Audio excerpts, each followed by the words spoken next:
یہ ہیں بدلو کی نشریات. خوش آمدید کہتے ہیں آپ کو انگیخ میں. میں ہوں شاپارہ سلیم امتیاز عالم کے ساتھ بدلو چینل پر. اگر آپ نے ابھی تک چینل کو سبسکرائب نہیں کیا تو سبسکرائب کر لیجئے اور بیل آئیکن پریس کرنا ہرگز مت بھولیے گا. فیصل واوڑہ کے کاغذات نامزدگی منظور کر لیے گئے، جبکہ پرویز رشید صاحب کے جو ہیں مسترد کر دیے گئے.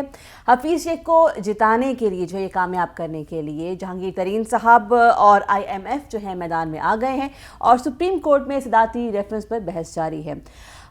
چارٹر آف ڈیموکریسی کا جو ہے خیال آیا بھی تو کس مقام پر آیا؟ کیا کہیں گے آپ سر؟ بڑی چیزیں آپ نے اکٹھی کر دی ہیں.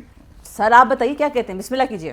دیکھیے کمال ہے کہ فیصل واوڑہ جس کی دوہری شہریت تھی اور ان کے خلاف کیس چل رہا ہے، جس کی انہیں سزا ہونے جا رہی ہے، وہ ڈسکوالیفائی ہونے جا رہے ہیں بطور ایم این اے کے. اس پہ ہمت دینی چاہیے، داد دینی چاہیے عمران خان کو کہ وہ انہوں نے اسے سینٹ کا ٹکٹ دے دیا. اچھا، اب سینٹ میں مجھے حیرانگی اس بات پہ ہے کہ اگر وہ قومی اسمبلی کے رکن رہنے کے اہل نہیں رہے ہیں اور امین نہیں رہے، صادق نہیں رہے، تو سینٹ کے جو کاغذات مان لیے گئے ہیں اس میں کیسے وہ صادق اور امین ہو جائیں گے؟ کل کو فیصلہ آ گیا کہ تو صادق اور امین نہیں رہے کیونکہ انہوں نے جھوٹ بولا کہ ان کی دوہری شہریت نہیں تھی، ان کے منظور ہو گئے. لیکن یہ پرانا سیاسی کارکن، جیلیں کاٹنے والا، ہر فوجی آمریت میں جیل جانے والا اور مشکلیں اٹھانے والا باصول جمہوریت پسند آدمی پرویز رشید، اس کے کاغذات رد ہو جاتے ہیں. اب وہ کہہ رہے ہیں جی کہ میں تو اپنا دیتا رہا ہوں، اپنی جو پنجاب ہاؤس میں وہ رہتے تھے. اب پرویز رشید کو چونکہ وزیر اطلاعات تھے، فل اسٹیٹ منسٹر تھے، انہیں وہاں پہ جو منسٹرز انکلیو میں کوٹھی مل سکتی تھی، انہوں نے نہیں لی. اپنے بیوی بچے بھی ساتھ نہیں رکھے بلکہ ایک کمرہ لے لیا پنجاب ہاؤس میں. اب ہوا یہ کہ وہ 10 سال پرانے بل نکال لائے. اب انہوں نے کہا بھائی میں تیار ہوں، میرے ذمے اگر بل لائے ہیں، میں احتجاجاً اس لیے کہ میں نے تو بل پے کیے ہوئے ہیں. اب انہوں نے اس میں ہزاروں دن کے انہیں چارج کر دیا. میرا مطلب ہے جتنا عرصہ وہ سینیٹر رہے یا جتنا عرصہ وہ وہاں رہے، وہ سارے دن بما عید کی چھٹیوں کے بھی انہوں نے اس میں شامل کیے ہوئے ہیں. اب ظاہر ہے کہ وہ سیشن کے دوران جاتے تھے اور ہر وقت تو وہ ہفتے میں 7 دن تو رہتے نہیں تھے، لاہور بھی آتے تھے اور پھرتے پھراتے تھے، تو وہ اپنا سامان نکال کر کسی اسٹور میں رکھوا دیتے تھے. لیکن وہ انہیں چارج کر دیا گیا ہے پورے پیریڈ کے لیے. اب وہ پیسے جمع کرانے گئے ہیں تو بندے کوئی نہیں موجود، پنجاب ہاؤس میں بھی موجود نہیں ہے، چیف منسٹر ہاؤس میں جمع کرانے گئے کہ جی جمع کر لیں. وہ جو سی ڈبلیو ڈپارٹمنٹ ہوتا ہے جو مینٹیننس وغیرہ کرتا ہے، بھائی آپ کا کوئی اکاؤنٹ دے دیں. انہوں نے کہا وہ انہیں نہیں ملا. انہوں نے کہا میں پیسے کہاں جمع کراؤں؟ اب ان کے پاس تو اتنے پیسے بھی نہیں ہیں، مجھے معلوم ہے. وہاں پہ 8-10 دوستوں نے مل کے پیسے اکٹھے کیے، جی ہم یہ پیسے جمع کرا دیتے ہیں، آپ کے پاس کرا دیتے ہیں. یہ تو کوئی کرپشن نہیں ہے، یہ تو کوئی ڈیفالٹ ہے. ایک آدمی کو پتہ ہی نہیں لگتا کہ اچھا میرے بل پڑے ہوئے میرے ذمے، کوئی نوٹس ہی نہیں ملا. اگر ملا بھی تو انہوں نے وہ دے دیے، لیکن یہ کچھ تو بہت کچھ اکٹھا کر کے ان کے پلے ڈال دیا. وجہ کیا ہے؟ وجہ یہ ہے کہ اس وقت جو یہ بیانیہ تحریک انصاف اس کا مسلم لیگ نواز کا ہے، ووٹ کو عزت دو والا یا سول ملٹری تعلقات کو سویلین کے اور آئین کی منشا کے مطابق بدلنے والی جو بیانیہ ہے، اس کی ایڈیالوگ جو ہے، اس کے نمائندہ بنیادی طور پر پوری پی ایم ایل این میں وہ پرویز رشید ہیں، اور وہ نواز شریف کے قریب ہیں اور وہ مریم نواز کے قریب ہیں. ان کی ایڈوائس کو وہ بہت اہمیت دیتے ہیں. اور دونوں لیڈرز، مطلب میرا ہے نواز شریف بھی اور اچھا ابھی بھی وہ گھر کرائے کے گھر میں رہتے ہیں لاہور میں بھی. اور کیا ایوب خان، کیا یحییٰ خان، کیا ضیاء الحق، کیا مشرف کے زمانوں میں انہوں نے قید و بند برداشت کی.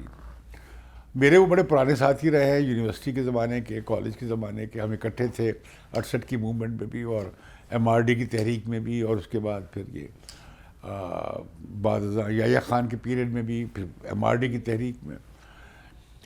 تو وہ ایک بڑے مستقل مزاج جمہوری ورکر ہیں اور پروگریسو آدمی، پرانے لیفٹسٹ ہیں میری طرح وہ بھی. اب پتہ نہیں ان کا لیفٹزم کتنا رہ گیا ہے مسلم لیگ این میں جا کے، لیکن وہ ان معاملات پہ، انسانی حقوق پہ، جمہوریت پہ، وفاق پہ، سول ملٹری تعلقات پہ پوزیشن لیتے ہیں. اب انہوں نے درخواست ڈال دی ہے کہ اس کے خلاف اپیل کر دی ہے، اور یہ ضابطے کے بھی خلاف ہے کہ آپ کسی کو ڈیفالٹر ہونے کی بنیاد پر نہیں نکال سکتے. آپ کہیں گے اچھا جی آپ پے کر دیں.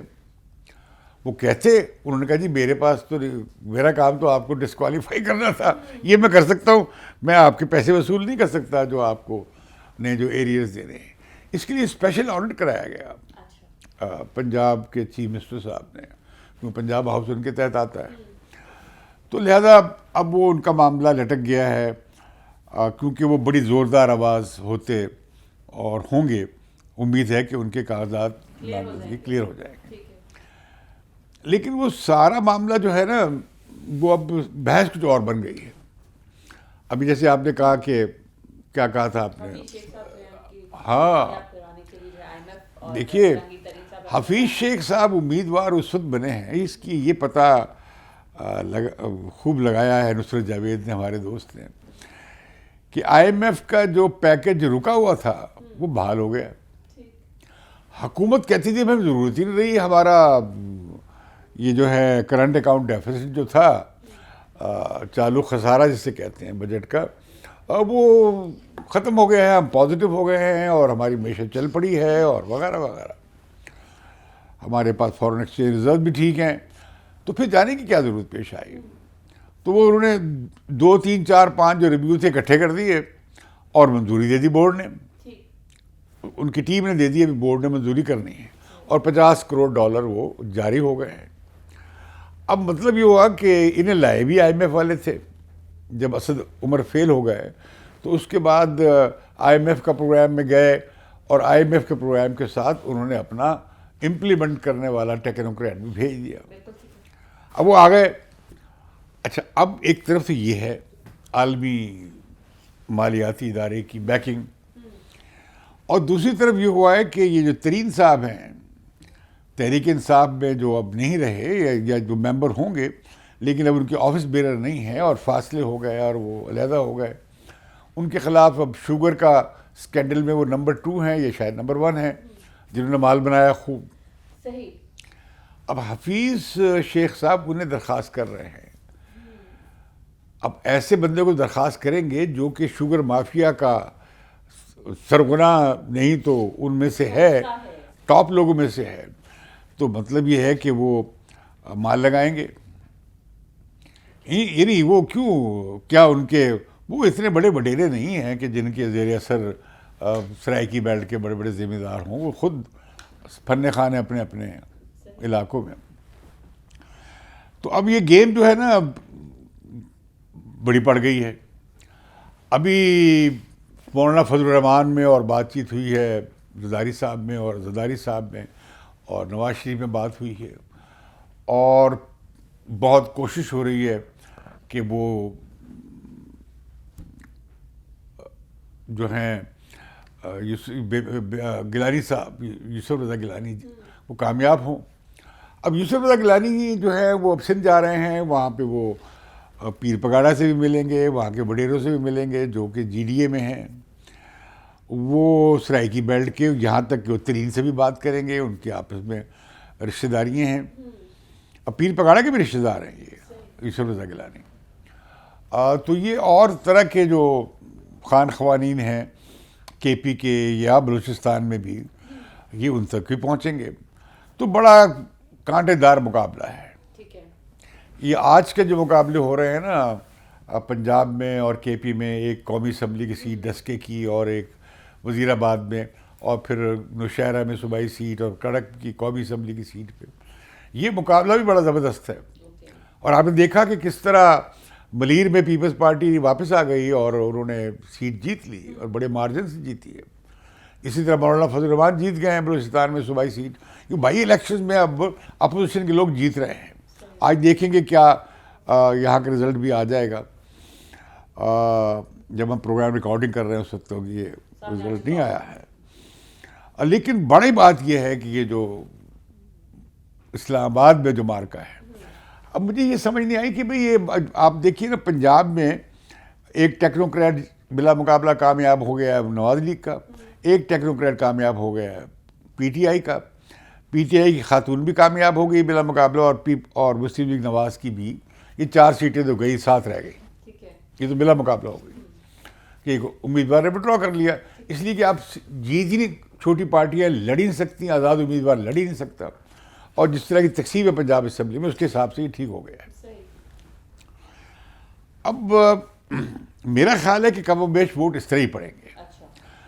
پرابلم وہاں ہوتا ہے کہ جہاں ایک صوبے میں کسی پارٹی کے 3 ووٹ ہیں, کسی کے 4 ہیں, کسی کے 5 ہیں, جیسے پیپلز پارٹی کے پنجاب میں 6 ہے, اسی طرح بلوچستان میں چھوٹی پارٹیوں کے ووٹ تقسیم ہوئے ہیں. وہاں آ کے مسئلہ بنتا ہے کیونکہ وہ پارٹیاں خود الیکشن جیت نہیں سکتی, لہذا وہ یا تو پارٹی سے آپس میں کوئی ارینجمنٹ کرتی ہیں یا پھر کوئی آزاد امیدوار آ جاتا ہے جو سب کو قبول ہوتا ہے, پھر وہ ان سے پیسے بھی لے لیتے ہیں. تو وہ اس طرح کا معاملہ نہیں ہوتا کہ جو اب سپریم کورٹ میں جس طرح زیر بحث آیا ہوا ہے. یہ ہمارا سسٹم بھی بڑا پیچیدہ ہے, یہ کوئی ٹھیک سسٹم نہیں ہے ووٹ کیلکولیٹ کرنے کا. اس میں 2nd پرائرٹی بھی ہے, 3rd پرائرٹی بھی ہے. 2nd پرائرٹی والے کو اگر سارے ووٹ ڈال دیں تو وہ جیت جائے گا, بھلے پارٹی کے پاس ووٹ زیادہ ہوں. تو لہذا یہ جو پورا اس الیکشن کو ریوائز کرنے کی ضرورت ہے. معاملہ فقط خفیہ یا کھلی ووٹنگ کا نہیں ہے. اس پہ تو مان رہے ہیں سپریم کورٹ میں اٹارنی جنرل نے کہ جی ٹھیک ہے کھلے ووٹ دیں, بھلے پارٹی کے خلاف دیں, کیونکہ پارٹی کے خلاف ووٹ دینے کا سینٹ کے الیکشن میں آپ ڈسکوالیفائی, پارٹی اسے ڈسکوالیفائی نہیں کر سکتی. ماسوائے 2-3 باتوں کی جب وہ ڈسکوالیفائی کرا سکتے ہیں کسی ایم این اے کو یا سینیٹر کو یا ایم پی اے کو, کروایا بھی گیا. تو اب عجیب بحثیں چل رہی ہیں سپریم کورٹ میں. وہاں پہ سندھ گورنمنٹ نے سخت پوزیشن لے لی ہے, پیپلز پارٹی, مسلم لیگ نواز اور جمعیت علماء اسلام نے سخت پوزیشن لے لی ہے. اور اس سے ایک بڑا مسئلہ بنایا گیا کہ جی دیکھیں جو خفیہ ووٹ کی حمایت کر رہے ہیں تو وہ اصل میں ہارس ٹریڈنگ کی بات کر رہے ہیں, اس پہ پیسے کی سیاست کی بات چلا رہے ہیں, ووٹ کی خرید و فروخت کر رہے ہیں. اور جو کھلے شفاف ووٹ کی بات کر رہے ہیں وہ عمران خان, وہ تو ہمیشہ سے شفافیت کے بڑے قائل ہیں. بھائی شفافیت کے آپ قائل تھے تو جب سینٹ کے وائس چیئرمین کے خلاف وہ عدم اعتماد ووٹ آیا تو وہ شفافیت کہاں گئی تھی؟ پھر عمران خان کہہ رہے کہ یہ مان جائیں, نہ مانے تو یہ روئیں گے. مطلب یہ کہہ رہے ہیں کہ خفیہ ووٹ پڑا تو یہ تحریک, یہ جو حکومت جیت جائے گی اور یہ اپوزیشن پی ڈی ایم والے ہار جائیں گے. بھائی کیسے ہار جائیں گے؟ آپ مال لگائیں گے, آپ اپنے حکومتی اثر رسوخ استعمال کریں گے, آپ نیب کو استعمال کریں گے, آپ اور اداروں کو استعمال کریں گے, ایف آئی اے کو استعمال کریں گے, یا کوئی اور بینکوں کے قرضے ورزے نکال لائیں گے, کچھ کریں گے دبانے کے لیے. تو پھر آپ یہ بھی کہہ رہے ہیں. اب بڑی دلچسپ بات کی ہے بلاول نے, اس نے کہا کہ بھلا کھلے کرا لو بھلے خفیہ کرا لو. اب معاملہ آ گیا ہے سپریم کورٹ میں. سپریم کورٹ کو کہا وہاں کے ایڈوکیٹ جنرل نے سندھ کے کہ آپ سیاست میں نہ آئیں. اب دیکھیں نا واضح طور پہ ملک تقسیم ہوا ہے اس بات پہ, اور سپریم کورٹ کے سامنے بھی 2 وعدہ بھی آ رہے ہیں. اب سپریم کورٹ بیٹھ گئی ہیں.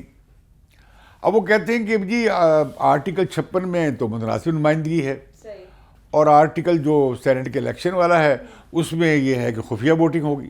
ان 2 کو ملا کے پڑھا جائے. مطلب اب وہ کوئی اس طرح کی چیز کرنے جا رہے ہیں کہ ٹھیک ہے آپ خفیہ ووٹ رکھ لیں, لیکن متناسب نمائندگی کے حساب سے پارٹی کے نتائج آنے چاہیے. کہ وہ لکھا ہوا ہے آئین میں کہ جی متناسب نمائندگی ہوگی, کہ پارٹیوں کو ان کے سیٹوں کے حساب سے ملے گا. اچھا یہ بھی میں سمجھتا ہوں کہ رائے عامہ کی جو صحیح نمائندگی ہے نہیں کرتا ہے. بنیاد کیا ہے کہ ایک صوبے میں ایک پارٹی کی کتنے ایم پی ہے. اب میں سمجھتا ہوں کہ یہ اس بنیاد پہ ہونا ہی نہیں چاہیے. یہ اس بنیاد پہ ہونا چاہیے کہ ایک پارٹی کو کس صوبے میں کتنے ووٹ ملے. ایک پارٹی کو ایک صوبے میں زیادہ ووٹ ملتے ہیں لیکن سیٹیں کم ملتی ہیں, اور کچھ پارٹیوں کو سیٹ ملتی نہیں لیکن ووٹ انہیں 5-7% ملے ہوتے ہیں. جرمنی میں یہ بھی ہے کہ جس پارٹی کے تھوڑے ووٹ ہیں وہ اسے سیٹ اگر نہیں ملتی تو وہ بڑی پارٹی کو چلے جاتے ہیں. ایک سسٹم بنا ہوا ہے پروپورشنل ریپرزنٹیشن کا. ہمارے ہاں یہ پروپورشنل ریپرزنٹیشن کا نظام جو ہے یہ صحیح معنوں میں پارٹی کو ملنے والے ووٹ کی عکاسی نہیں کرتا ہر صوبے پہ. یہ بات آپ نے کہیں میڈیا پہ نہیں سنی ہوگی, یہ میں کہہ رہا ہوں. یہ سپریم کورٹ میں زیر بحث نہیں آ رہی.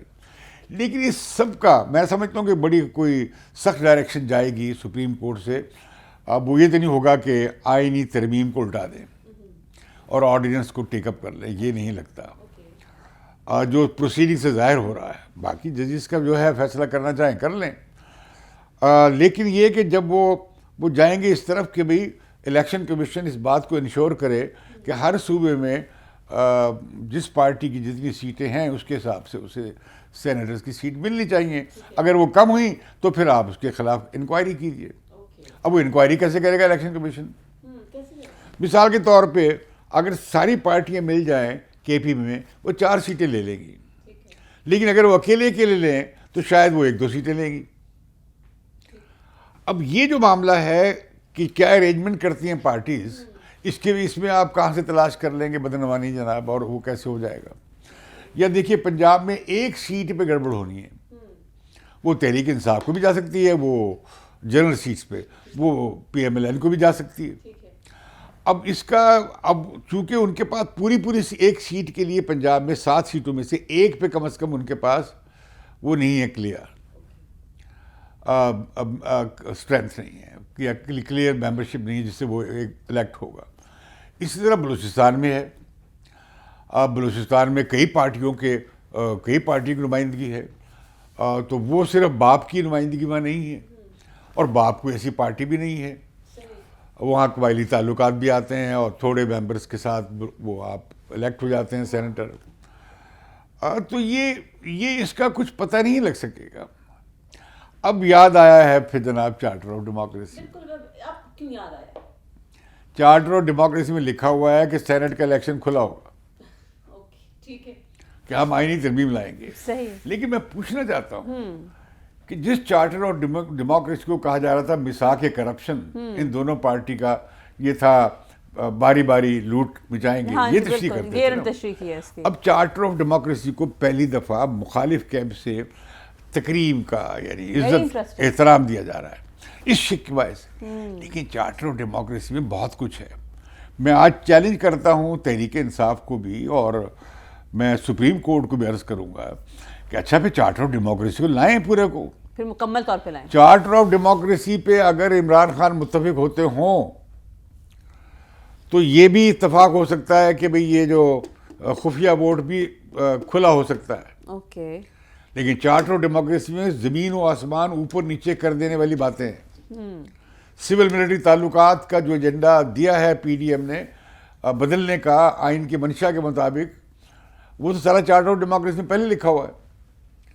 اس میں یہ ہے کہ بھئی آپ فوج کے ساتھ مل کر دوسرے کی حکومت گرانے کی کوشش نہیں کریں گے, یہ بھی لکھا ہے.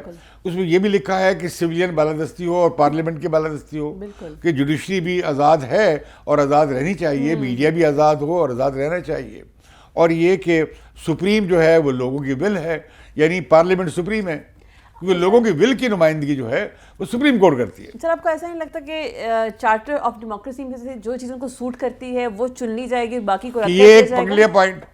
اچھا اس میں یہ بھی ہے کہ جو کنٹونمنٹس ہیں وہ سویلین کنٹرول میں آ جائیں گے. ٹھیک.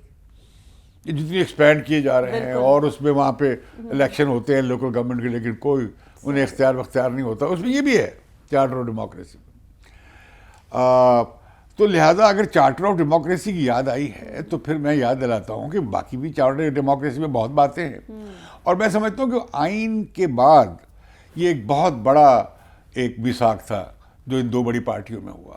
اگر عمران خان تیار ہو جائیں, میں تیار ہوں ان کی مدد کرنے کے لیے, مجھ جیسا غریب آدمی, کہ زرداری صاحب اس پہ اتفاق کر لیں گے, ٹھیک ہے, بلاول بھی کر لیں گے, مریم اور نواز شریف بھی کر لیں گے, مولانا فضل الرحمان بھی کر لیں گے, اے این پی بھی کر لے گی, پختونخوا ملی ہوئی پارٹی بھی کر لے گی, بلوچستان نیشنل پارٹی بھی کر لے گی. یہ پی ڈی ایم میں شامل تمام پارٹیاں چارٹر آف ڈیموکریسی پہ حکومت تیار ہو, آج تیار ہو, کل ہم 1 ہفتے کے اندر ہم بل لا سکتے ہیں. آپ بہت بڑی بات ان کو کہہ رہے ہیں, مان لیں تو کوئی نہیں مانتا. That's the point. اس لیے کہ جو چیز ہمیں آج انہیں سوٹ کر رہی ہے کل کو اس سے بھاگ جائیں گے, اس میں بھی بھاگ جائیں گے. صحیح. اور یہ جو ہم نے دیکھا نا سینٹ کو جو مسئلہ بنا دیا ہے, اصل بات کوئی ڈسکس ہی نہیں کر رہا. آپ دیکھیں اس کے بعد